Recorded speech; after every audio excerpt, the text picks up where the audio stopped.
How to fix Instagram notes not showing on iPhone. Hello everyone. In this video, I will show you how to fix Instagram notes not showing on iPhone. First of all, go to the Instagram application. After that, tap on the profile option, which is on the bottom right corner. After that, tap on Settings and Privacy option. Now scroll down until you get the Account Type and Tools option, so tap on it. Now, in this option, multiple things show, so simply scroll over the top. Now, you have the option, which is what describes you best. Simply tap on the Done option. Now, this will lead you to the next question, which is, are you a creator?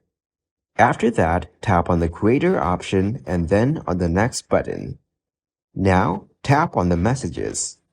At the top right, Notes will be shown. But if you didn't get the notes, the other option is also available. For this, go to the App Store. For this, you need to uninstall your Instagram application.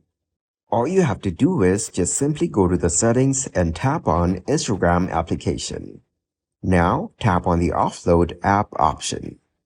Thank you guys for watching this video. Hope you got some value. Make sure to like the video and subscribe to the channel to get notified of new videos. See you in the next one.